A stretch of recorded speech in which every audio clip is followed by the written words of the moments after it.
नमस्कार दोस्तों, आपके अपने चैनल मनोज गुप्ता अकेडमी में आपका स्वागत है।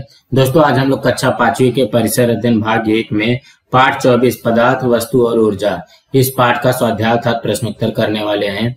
दोस्तों, अभी तक आप लोगों ने इस चैनल को सब्सक्राइब नहीं किया तो प्लीज सब्सक्राइब और चैनल लाइक कीजिए और अपने फ्रेंड्स के साथ शेयर। दोस्तों, आप लोग इस वीडियो को अच्छी तरीके से देख करके, अच्छी तरीके से सुन करके भी इसके प्रश्नोत्तर याद कर सकते हैं। यह पाठ 24 पदार्थ, वस्तु और ऊर्जा, उसका स्वाध्याय कर लेते हैं।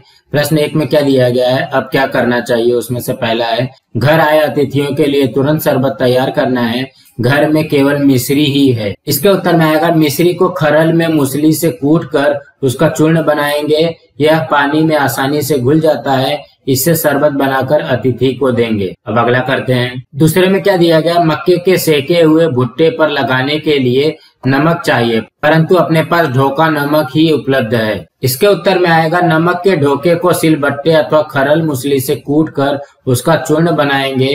अब इस चूर्ण को मक्के के सेके हुए भुट्टे पर हम आसानी से लगा सकते हैं। अब अगला प्रश्न करते हैं। दूसरे प्रश्न में क्या दिया गया, थोड़ा सोचो। उसमें से पहला है कपूर की टिक्कियों का आकार धीरे धीरे छोटा होता हुआ क्यों दिखाई देता है। इसके उत्तर में आएगा कपूर एक ठोस अवस्था वाला पदार्थ है, हवा में खुला रखने पर इसका धीरे धीरे गैसीय अवस्था में रूपांतरण होता रहता है। स्पष्ट है कि इस क्रिया में टिकिया का भार कम होगा, इसीलिए उसका आकार छोटा होता हुआ दिखाई देता है। अब अगला करते हैं। दूसरे में क्या दिया गया, सार्वजनिक वाहनों का उपयोग करने से ईंधन की किस प्रकार बचत होती है। इसके उत्तर में आएगा वाहनों में ईंधन के रूप में पेट्रोल, डीजल या सीएनजी का उपयोग किया जाता है।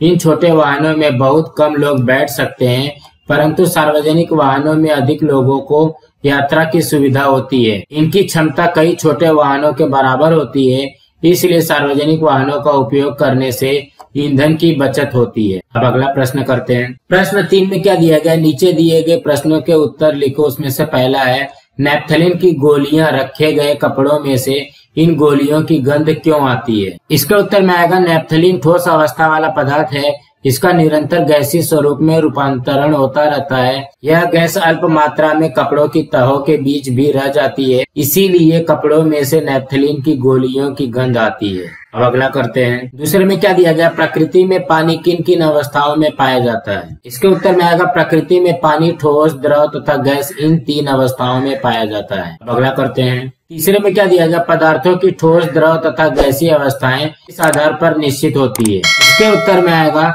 पदार्थों की 3 अवस्थाएं उनके कणों के विन्यास या रचना के आधार पर निश्चित होती है। ठोस अवस्था वाले पदार्थ के कण अत्यंत समीप, द्रव अवस्था वाले पदार्थ के कण कुछ अधिक दूर और गैसीय अवस्था वाले पदार्थ के कण पर्याप्त दूर होते हैं। कणों के इसी विन्यास या रचना के आधार पर पदार्थों की अवस्था निर्धारित होती है। अब अगला करते हैं। चौथे में क्या दिया गया है, ऊर्जा किसे कहते हैं। इसके उत्तर में आएगा किसी पिंड या कार्यकर्ता के कार्य करने की क्षमता को उस पिंड की ऊर्जा कहते हैं। दोस्तों, आज हमारे यहाँ पे पाठ 24 का स्वाध्याय कंप्लीट हुआ।